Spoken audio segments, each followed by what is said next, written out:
अस्सलाम वालेकुम। ये सऊदी अरब के दारुल हुकूमत रियाद शहर का वाक़या है। एक नेक खातून रमज़ानुल मुबारक के महीने में हर रोज़ इफ्तार से पहले तमाम बच्चों को इकट्ठा करती और इनसे कहती कि जो कुछ मैं कहूँ और करूँ तुम भी वही कहना और करना। फिर वो दुआ के लिए हाथ उठाती और कहती, या इलाही हमें अपना घर अता कर जिसके आगे एक नहर हो। तमाम बच्चे भी हाथ उठाते और कहते, या इलाही हमें अपना घर अता कर जिसके आगे एक नहर हो। इस खातून का शोहर हंसता और कहता, अपने घर की बात तो समझ आती है, लेकिन ये घर के आगे नहर होने का क्या मतलब? इस सहराई इलाके में नहर कहाँ से आएगी? बीवी से जवाबन कहती, आपको इससे क्या गर्ज, ये हमारा और अल्लाह ताला का मामला है, आप बीच में मत आइए। वो रब तो कहता है मुझसे जो मांगो मैं अता करूँगा। हम तो जो जी में आएगा मांगेंगे और बार बार मांगेंगे। अगर इसी तरह वो बच्चों को इकट्ठा करती और ख़ुद भी दुआ करती और बच्चों से भी करवाती।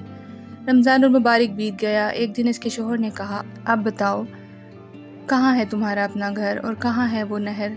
खातून ने बड़े यकीन से जवाब दिया, अल्लाह ताला हमें हमारा घर ज़रूर अता करेगा, वो हमारी तमाम मुरादें पूरी करेगा।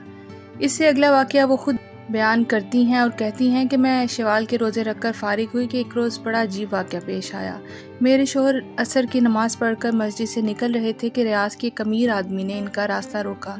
मेरे शोहर उन्हें जानते तक ना थे। इस आदमी ने इन्हें सलाम किया और कहा, मेरे पास एक घर है, आधे घर में तो मैं अपने वालिद के साथ रहता हूँ, मगर घर का दूसरा निसफ हिस्सा खाली पड़ा है। अल्लाह ताला ने मुझे और मेरी औलाद को अपने फजल करम से बहुत नवाजा है, हमें इस आधे घर की ज़रूरत नहीं।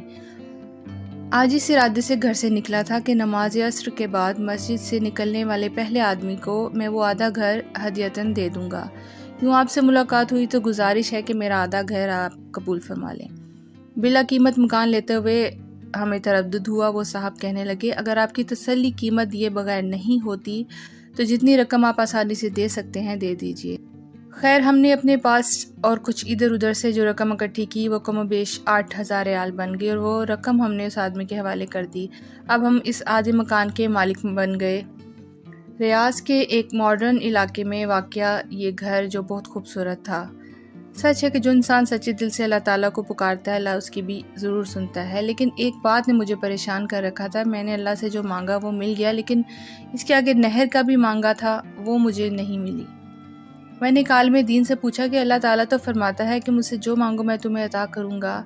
मैंने अल्लाह से नहर किनारे घर मांगा था, घर तो मिल गया लेकिन नहर नहीं मिली। उन आलिम दीन को मेरी दुआ और मेरे कान कबूलियत पर बड़ी हैरत हुई। उन्होंने दरियाफ्त किया, इस वक्त आपके घर के सामने क्या है? मैंने कहा, इस वक्त हमारे घर के सामने एक खूबसूरत मस्जिद है। आलिम दीन मुस्कुराया, फरमाया, ये नहर ही तो है।